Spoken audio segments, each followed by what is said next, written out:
안녕하세요. 공인중개사 시험을 과목별로 총 정리해보는 시간, 시니어를 위한 공인중개사 마스터 시작하겠습니다. 공인중개사 시험을 처음에 준비하실 때 가장 어려운 과목이 뭡니까? 라고 질문을 드리면 대부분이 민법이 정말 어렵습니다. 라고 말씀하신다고 해요. 아무래도 법과 연관이 되어 있고 민법, 일단 이름부터 좀 딱딱하죠? 그래서 많이들 어렵게 느끼시는데 지레 겁먹으실 필요는 없습니다. 민법 과목, 시간을 투자한 만큼 그만큼 고득점이 나올 수 있는 과목이라고 하니까 투자할 만한 가치가 있는 과목이란 뜻이겠죠? 전략을 잘 짜시는 것도 중요할 것 같습니다. 민법이요, 출제 비중이 85% 정도 되고요. 나머지 15%가 민사특별법 비율로 출제가 된다고 합니다. 그 부분 잘 염두에 두시고 학습 계획 세우셔도 좋을 것 같습니다. 자, 박기인 교수님과 민법 강의 함께 하겠습니다. 박수로 청해 드릴게요.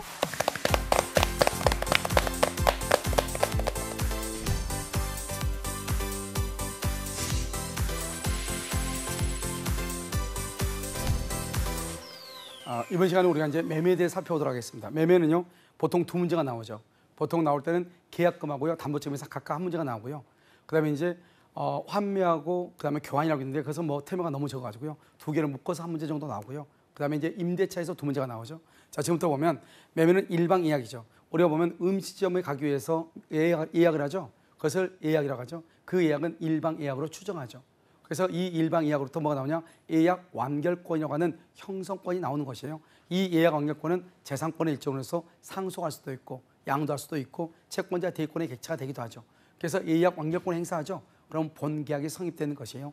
그런데 이 예약 완결권은 형성권이잖아요. 형성권이니까 제척 기간에 걸려요. 그다음에 법원이 직권으로 조사하고요. 원칙적으로 이 기간은 당사자 간의 합의로 정하는데 합의가 되지 않으면 뭐가 된다? 10년으로 보는 것이죠. 그래서 이것을 이제 예약 완결권 이렇게요 보는 것이죠. 일방예약이요. 그러니까 여러분 저 일방예약에서 또 한 가지 중요한 것은 뭐가 있냐면요. 우리가 일방행위하고 일방예약하고 다르죠. 일방행위는 단독행위죠. 그런데 일방예약은 언제나 계약이에요. 이것을 이제 우리가요 구분을 해야 되겠죠. 다르니까요. 자, 그다음에 이제 만약에 예약을 했는데요, 이 사람이 아무 말이 없단 말이죠. 그러니까 상대방이 예약을 한 사람한테 물어보죠. 당신은 올 것이냐 말 것이냐, 먹을 것이냐 말 것이냐. 그래서 예약 완결권 행사 여부에 대해서 최고로 했단 말이죠. 그런데 아무 말이 없죠. 그러면 예약은 효력을 잃게 된다 이런 말이죠. 자, 그다음에 계약금이죠. 이제 학생들이 이제 가장 많이 실무에서 착각하는 게 이제 계약금이죠. 계약금은 뭐냐? 우리나라 매매 계약이 주된 계약이죠. 계약금을 종된 계약이라고 하죠. 그러면 이 계약금은 요물 계약이라고 해요. 그래서 현상 광고, 대물 변제, 계약금 계약, 보증금 계약 이 네 가지를 요물 계약이라고 하죠. 우리나라 원칙적으로 청약에 대해서 낭만하면 계약이 생기는 낙성 계약이란 말이죠. 그런데 이런 것을 계약금 계약은 요물 계약이다 이렇게 얘기하는 것이죠. 이런 요물 계약의 경우는 반드시 계약금을 1,000만 원을 주기로 했죠. 그러면 계약금은 1,000만 원을 지급해야 되는 것이지, 계약금의 일부 600만 원만 미리서 지급했죠. 그런데 나머지 400만 원이 아직 없죠. 그러면 아직 계약금 계약은 없는 것이에요. 계약금 1,000만 원 중에서 600만 원 지급했죠. 그러다가 자기가 계약을 해주고 싶어? 그럼 그 600만 원만 포기하면 안 돼요. 나머지 400만 원을 다시 더 주고 포기해야 돼. 계약금을 받은 사람은요, 600만 원 줬죠. 600만 원 받았죠. 그러니까 2배를 주고 계약을 해지하죠. 원래 1,000만 원인데 600을 일단 받고 또 좀 있으면 이제 내일이요 400을 더 받기로 했는데 오늘 그냥 계약을 깨고 싶단 말이죠. 그러면 받은 600만 원 2배 1,200만 원 주고 계약을 해지할 수 있는가? 그건 안 된단 말이죠. 나머지 계약금 주기란 1,000만 원, 즉 2,000만 원을 주고 계약을 뭐한다? 해제를 해야 되는 것이죠. 알겠죠? 2배를 주고 계약을 해지한다. 그래서 계약금 계약이라고 하는 것은 뭐냐? 일부만 지급하면 계약금 계약이 아니다 이런 말이죠. 그래서 일부만 지급하거나 계약금이 아직 지급되지 않는 경우는 계약금에 의해서는 계약을 해지할 수 있다 없다? 없다 이렇게. 그러면 계약금 계약을 말한다? 종된 계약이고요. 그다음에 또 한 가지, 계약금은 중도금을 지급하기 전까지는 계약금 계약을 뭐라 본다? 해약금으로 추정하죠. 언제나 해약금이 아니고 다른 약정이 없을 때 해약금으로 추정하는 거예요. 만약에 다른 약정이 있다? 해약금으로 추정하지 않겠죠. 그래서 중도금을 지급하기 전까지 준 사람은 포기하고 받은 사람을 2배를 주고 계약을 해지할 수 있죠. 그런데 만약에 중도금이 5천인데 중도금의 일부 3천만 미리서 지급했단 말이죠. 그래도 이양 단계이다. 그래도 중도금의 일부가 지급되면 계약금을 포기하고 계약을 해지할 수가 없는 거예요. 알죠? 그런데 중도금 날짜가 4월 1일이다. 그런데 3월 20날 미리서 중도금을 지급했어. 그러면 3월 20날부터 이행 단계가 돼요. 더 이상 계약금을 포기하고 계약을 해지할 수가 없는 것이에요. 갑하고 을 중에서 갑하고 을하고 매도인과 매수인에서 일방만이 이행을 제공했단 말이에요. 일방만이. 그래도 타방은 계약금을 포기하거나 배액을 주고 계약을 해지할 수 있다 없다? 없다. 알겠죠? 이것을 잘 알아야 되고 우리가요. 매매 계약에서 매도인과 매수인이 있잖아요. 그러면 매수인의 경우 이행 단계는 중도금 약정이 있으면 중도금, 잔금 약정이 있으면 잔금 날짜가 이행 단계죠. 그런데 매도인은 언제가 이행 단계냐? 등기 서류를 제공하는 것이 이행 단계죠. 그런데 등기 서류는 언제 제공하냐? 잔금을 받으면서 등기 서류를 제공하죠. 그런데 매수인이 잔금을 안 준단 말이죠. 그러니까 매도인이 매수인을 상대로 법원에 소송을 제기해, 잔금 지급 청구 소송을 제기해. 그렇다고 해서 매수인이 잔금을 준 건 아니죠. 그러니까 매도인도 매수인한테 잔금을 지급할 필요가 있어 없어? 등기서를 줄 필요가 없죠. 무슨 말이냐? 매도인이 매수인을 상대로 잔금 지급 청구 소송을 제기했다고 해서 매도인의 이행 단계가 있는 것이 아니다 이 말이죠. 무슨 말인지 알겠죠? 그렇기 때문에 여전히 계약금을 포기하고 계약금의 2배를 주고 계약을 말 수 있다, 해지할 수 있다 이런 말이죠. 무슨 말인지 알겠죠? 이것을 이제 계약금 계약이라고 하고요. 그 다음에 계약금 계약은 또 한 가지가 중요한 것은 뭐냐면 중도금 이후 단계가 되죠. 그러면 더 이상 계약금은 중도금 날짜 전까지만 해약금이라고 하고 중도금 지급을 이후부터는 계약금이라는 말은 없어지는 거예요. 그러고 나서 어떻게 한다? 중도금에서 잔금 날짜 이 사이에 일방의 채무불이행이 있어. 두 사람 중에 한 사람이 잘못이 있다 이 말이죠. 그래서 채무불이행이 있다? 그러면 손해배상을 청구해야 되죠. 그런데 손해배상을 얼마를 청구해야 될지 어떻게 알겠어요? 알겠죠? 그러니까 계약금을 위약금으로 하기로 약정을 할 수 있다면 위약금 약정. 그러면 이제 뭐냐? 그 약정이 있으면은 그러면 계약금을 손해배상 예정으로 추정을 하죠. 그래서 이제 만약에 예를 들어서 위약금 약정이 있다고 해봐.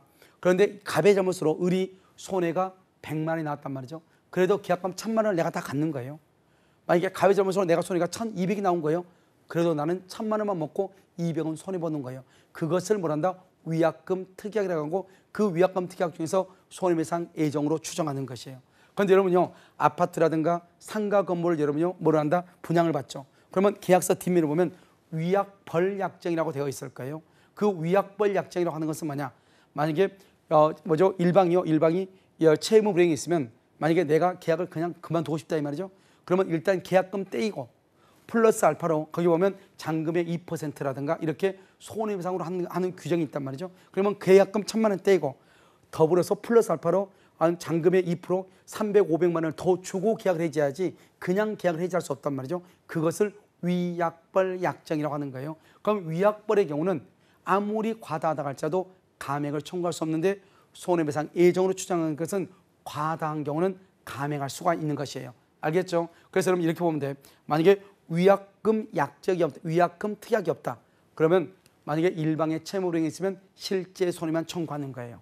알겠죠? 그런데 위약금 특약이 있다? 있다 그러면 손해가 많든 적든 계약금만 내가 먹는 거예요. 그걸 뭐란다? 손해배상 예정으로 추정한다 이렇게 얘기하죠. 그러니까 위약금 특약이 있을 때 계약금은 중도금을 지급하기 전까지는 해약금으로 추정하고 중도금 이후에는 손해배상 예정으로 추정하는 것이에요. 알겠죠? 그 다음에 해약금에 의해서 계약을 해지한다. 즉 이행기 전에 계약을 해지한다 이 말이죠.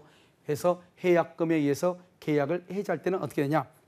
채무 불이행이라는 말이 나오지 않죠? 그래서 채무 불이행을 이유로 계약을 해지한다거나 원상 회복을 청구한다거나 손해배상을 청구한다 이런 말이 나올 수가 없는 것이에요. 그래서 이것이 계약금 계약에 관한 것이니까 시험에 아주 잘 나온단 말이죠. 그래서 계약금 계약은 매년 나온다.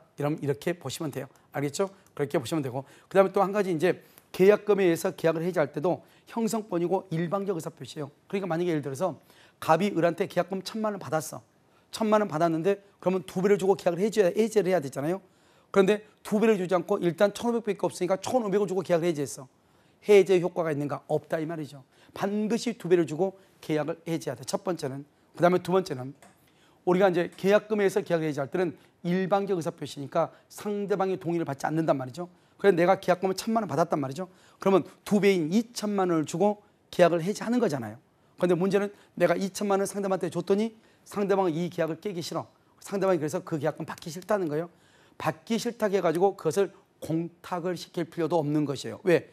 우리는 일방적 의사표시니까 일방적으로 2배를 주고 계약을 해지하면 끝인 것이지 상대방이 수령하지 않는다고 해서 그 돈을 공탁시킬 필요까지는 없다 이런 말이죠. 알겠죠? 그 다음에 매매 일반을 보면 어떻게 하냐? 우리가 이제 매매라고 하는 거 봐봐. 매매라는 것은 뭐냐면 재산권을 이전할 것을 즉 소유권을 이전할 것을 약정하고 반대급부로 대금을 지급해야 돼. 그래서 여러분요, 매매라는 것은 뭐냐? 항상 완전히 돈으로만 주는 걸 매매라고. 예를 들어서 봐봐. 물건이 건물이요 1억짜리가 있단 말이죠. 돈으로 매매 대금으로 1억을 주는 걸 매매라고 그래. 그런데 만약에 건물하고 토지라고 맞바꾼단 말이죠. 그런데 건물은 1억짜리예요. 그런데 이 토지는 9천만 원짜리예요. 그러면 교환할 수가 없잖아요. 그러니까 토지에다가 플러스 알파로 보충금으로 1,000만 원을 더 얹어서 교환을 한단 말이죠. 토지하고 건물을. 이럴 때 1,000만 원을 지급했다고 해서 그것을 매매이냐? 절대로 그렇잖아요.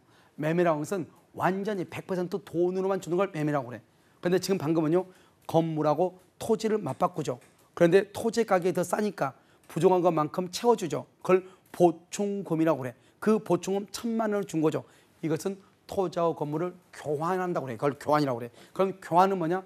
금전 이외의 재산권을 바꾸는 것을 교환이라고 그래. 그런데 금전만으로 주는 것은 뭐란다? 매매라고 그래.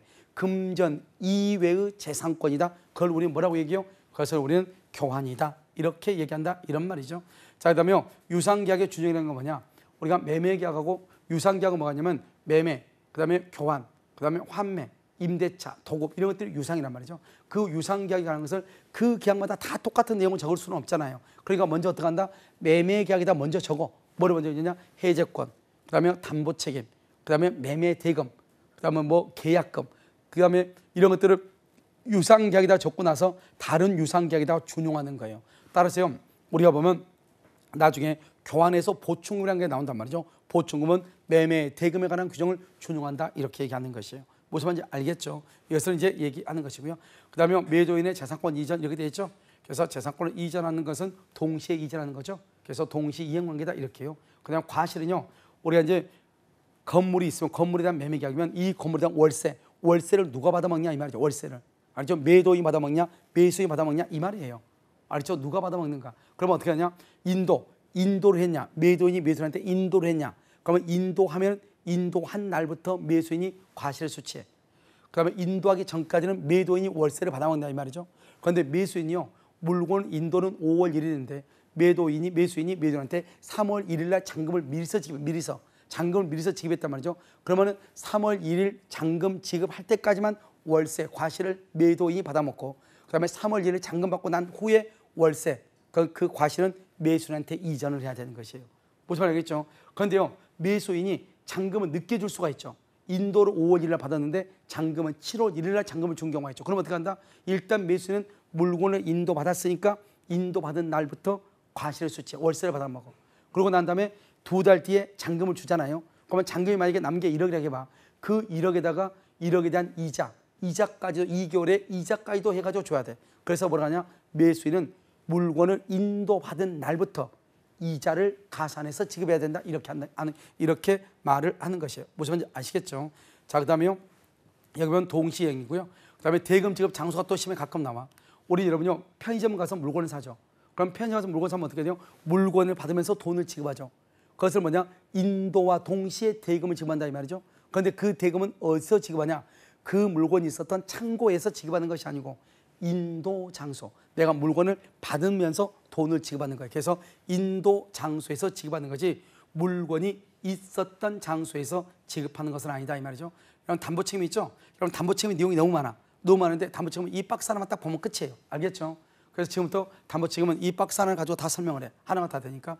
이런 우리가 이제 보면 여러분들이 일반적으로 가지고 있는 아마 책들이 있을 거예요.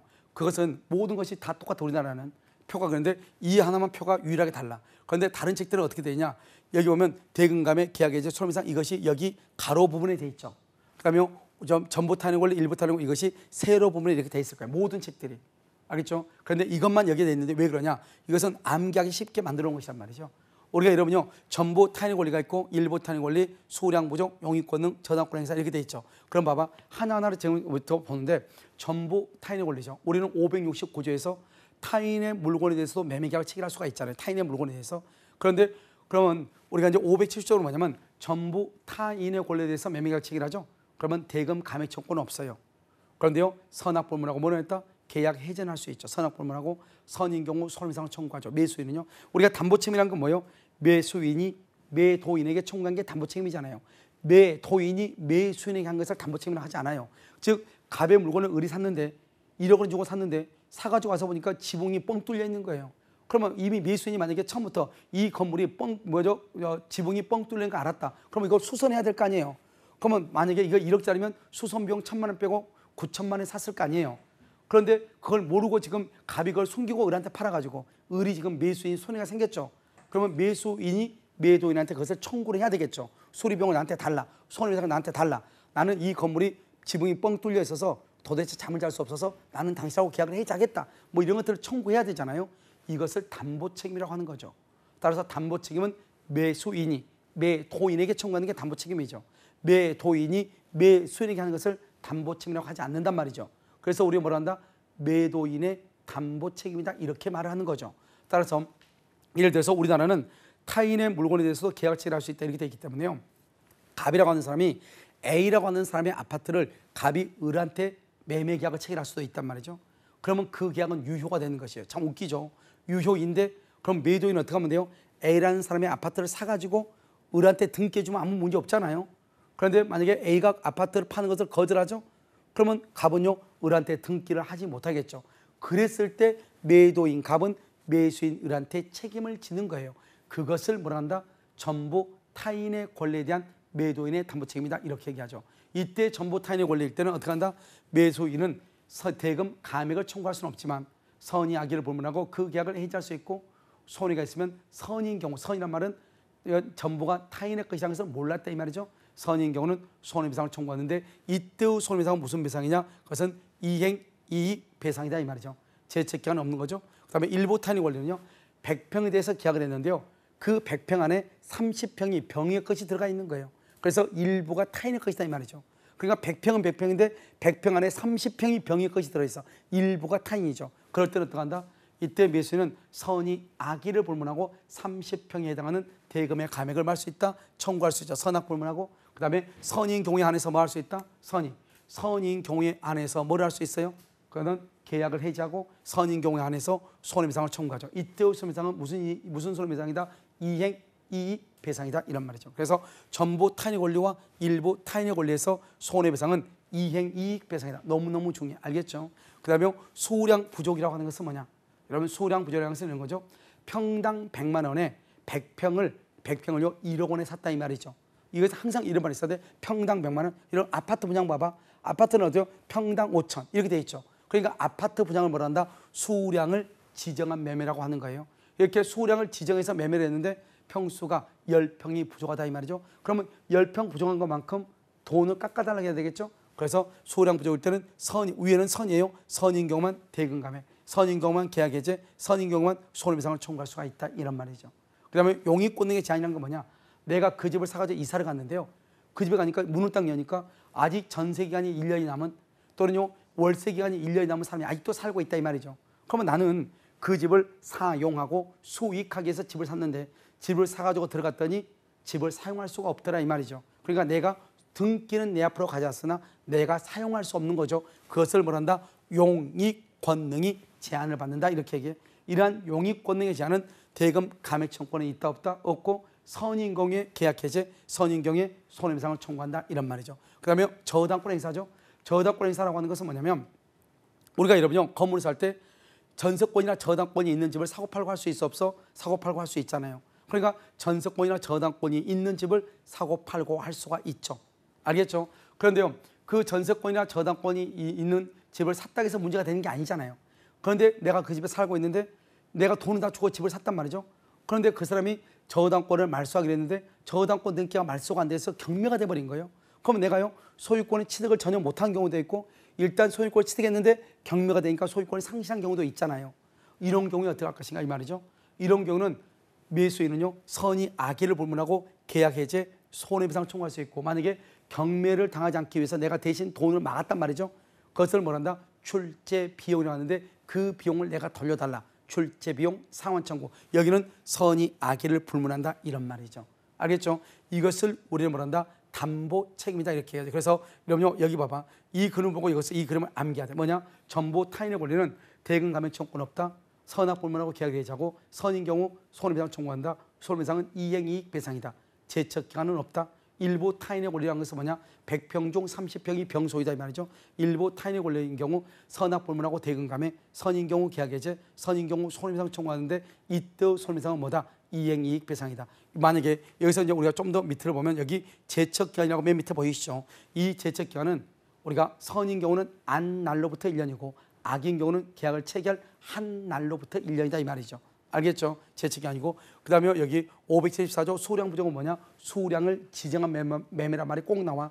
평당 100만 원씩, 평당 100만 원에 100평을 계약했다 이 말이죠. 수량을 지정한 매매, 이렇게 아파트 분양 이 말이죠. 그런데 평수가 부족하다 이 말이죠. 그러면 선인 경우 대금감해, 선인 경우 계약해제, 선인 경우 손해배상 청구할 수 있고, 선이니까 안 날로부터 몇 년이다? 1년 안에 청구한다 이 말이고. 그 다음에 용익 권리의 제한이죠. 내가 그 아파트나 토지를 샀는데 사용하고 수익할 수 없더라 이 말이죠. 이런 경우는 대금 감액은 청구할 수 없지만 선인 경우에 한해서 계약 해제와 손해배상을 청구할 수 있고, 선이기 때문에 안 날로부터 1년 안에 청구할 수 있다 이 말이고. 그다음에 전세권이나 저당권에 의해서 경매가 됐다 이 말이죠. 경매가 되면 대금 감액은 청구할 수 없겠지만 선이 악의를 불문하고, 선이 악의를 불문하고 계약 해제, 손해배상, 그다음에 출제 비용 상환을 청구할 수가 있다 이 말이죠. 여기까지를 우리 뭐란다? 권리의 하자다 이렇게 얘기하죠. 그래서 권리의 하자의 경우는 이렇게 이제 하는 것이고, 이 권리의 하자는 여러분요, 내용을 여기 있는 내용들이 다 볼 필요가 없어요. 왜?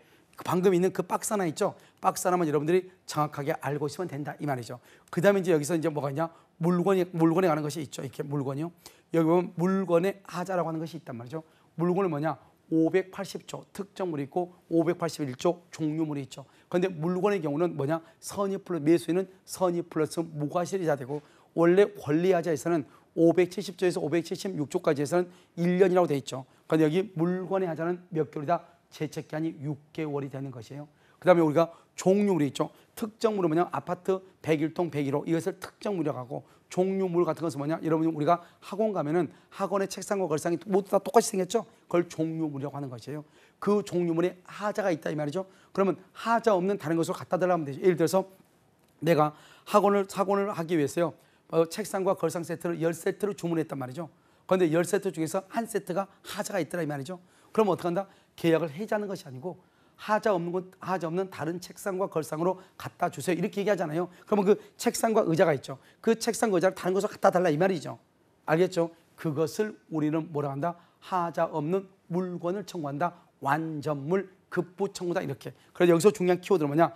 우리가 101동 101호를 샀는데 101동 101호가 마음에 들지 않는다 해서 다른 101동 101호를 달라. 그렇게 하는 사람은 없잖아요. 그러니까 특정물의 경우는 완전물 급부 청구권, 하자 없는 물건을 청구할 수 없다 이 말이죠. 그런데요, 종류물에는 완전물 급부 청구, 하자 없는 물건을 청구할 수 있다. 몇 개월 이내 선의 무과실의 매수는 6개월 이내에 청구할 수 있다. 그럼 우리가 물건에 대해서 하자라고 하는 것은 뭐냐? 객관적 하자를 얘기한다. 우리가 보면 에어컨을 보면요, 에어컨 옆에 보면 검사 성적서가 붙어 있죠. 그래서 냉방 능력이 얼마고 전기 소비량은 얼마고 이렇게 돼 있죠. 그런데 그 에어컨을 정상적으로 가동을 했더니 그 능력이 나오지 않더라 이 말이죠. 그랬을 때 그 물건은 하자가 있다 이렇게 얘기하죠. 그것을 객관적 하자라고 얘기하는 것이에요. 알겠죠? 이렇게 이제 보고, 그다음에 우리가 담보 책임이라는 것은 뭐냐? 그것은 담보 책임은 그것은 채권법에 있죠. 임의 규정이죠. 따라서 우리 나중에 여러분들이 물건을 사고 팔고 할 때 보면 반드시 담보 책임을 배제할 것인가 말 것인가 규정이 있을 거예요. 그런데 담보 책임은 임의 규정이기 때문에 가중할 수도 있고 감경할 수도 있고 배제할 수도 있죠. 그런데 담보 책임을 배제하기로 했는데 담보 책임을 배제하기로 했는데 그 매도인이 권리나 물건의 하자를 알고 있으면서 고지하지 않죠. 그러면 담보 책임을 배제하기로 했다 할지라도 책임을 진다 안 진다? 진다 이 말이죠. 환매라고 하는 것은 뭐냐? 일단 동산의 경우는 3년, 부동산의 경우는 5년이죠. 갑이 을한테 물건을 팔았어. 팔고 나서 3년 안에 5년 안에 다시 사오는 것을 뭐란다? 환매라고 하죠. 그래서 환매는 부동산은 5년이고 동산은 3년인데 만약에 5년, 3년보다 기간을 더 길게 했다? 5년, 3년으로 단축되고, 만약에 기간을 정하지 않았다? 5년, 3년이 되죠. 중요한 것은 5년, 3년은 다시는 연장하지 못한다는 거예요. 그러니까 부동산의 경우는 5년 안에 환매 대금인데, 환매 대금은 뭐냐? 매매 대금과 매매 비용을 합한 것을 환매 대금이라는데, 이 환매 대금을 환매 기간 안에 제공하고 환매권을 행사를 해야 되는데, 문제는 뭐냐면 환매권은 언제나 부기등기로 한단 말이죠. 언제나요. 그런데 그 부기등기를 하는 시점, 언제 부기등기를 하냐 이 말이죠. 그것은 갑이 을한테 팔죠. 그래서 을 앞으로 등기하죠. 을 앞으로 등기함과 동시에 환매권 등기해야 돼요. 동시에. 그래서 동시에 말이 없으면 절대 안 돼요. 동시에 하고 몇 년 안에 5년이면 5년, 3년이면 3년에 내가 다시 사오겠다. 이것을 우리가 뭐란다? 환매라고 얘기를 하는 것이에요. 그래서 환매권 이렇게 그다음에 환매에서 또 중요한 게 뭐죠? 환매에서는 대금과 과실의 이자는 뭐한다? 상계한 것으로 본다. 상계. 그다음에 교환은 아까 얘기했었죠. 교환은 금전 이외의 재산권인데요. 우리 시험에 뭐가 딱 한 번 나왔죠? 재산권이 아닌 것. 뭐다? 일을 완성할 의무 재산권이 아니다. 두 번째요. 노동력 제공이죠. 노무 제공하는 것 재산권이 아니다. 그래서 그것은 교환의 대상이 아니고 그다음에 반대급부로 금전만 지급하면 그것은 뭐죠? 매매라고 그랬죠. 그런데 보충금을 지급한 것은 매매 대금에 관한 규정을 준용하죠. 그런 것은 교환이다. 이렇게 얘기를 했죠. 알겠죠? 그래서 이제 교환은 유상계약이고 쌍무계약이고 낙성계약이고 불요식 계약이에요. 그래서 교환계약을 요물계약이다 그러면 큰일 나. 왜냐하면 계약금과 똑같이 교환 그러니까 물건을 바꾸니까 요물계약이다 그러면 큰일 나. 그래서 낙성계약이고 불요식 계약이다 이 말이죠. 알겠죠? 그다음에 이제 마지막으로 우리가 뭘 볼 거냐? 임대차에 대해서 우리가 한번 살펴보도록 그렇게 하겠습니다.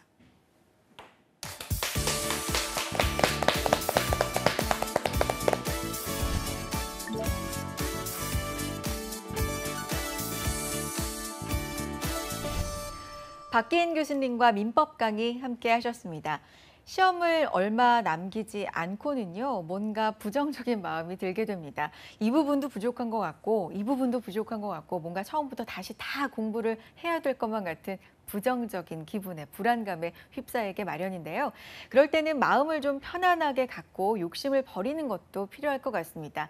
이미 공부를 열심히 해오셨고요. 모든 것들을 다 처음부터 꼼꼼하게 공부할 시간은 이미 없습니다. 그러니까 부족한 부분 중심으로 오답 노트를 정리하시면서 공부하시는 게 좀 더 효율적이지 않을까 생각이 드네요. 자, 오늘 함께 하신 강의 내용도요. 저희가 핵심만 중심으로 강의를 해드리고 있는데 부족한 부분이 있으시다 싶으시면 복습하실 수 있도록 준비해두고 있습니다. 유튜브와 한국직업방송 홈페이지 통해서 다시 보실 수 있거든요. 복습해보시고 다음 시간 강의도 함께해 주세요. 함께해 주신 여러분 고맙습니다.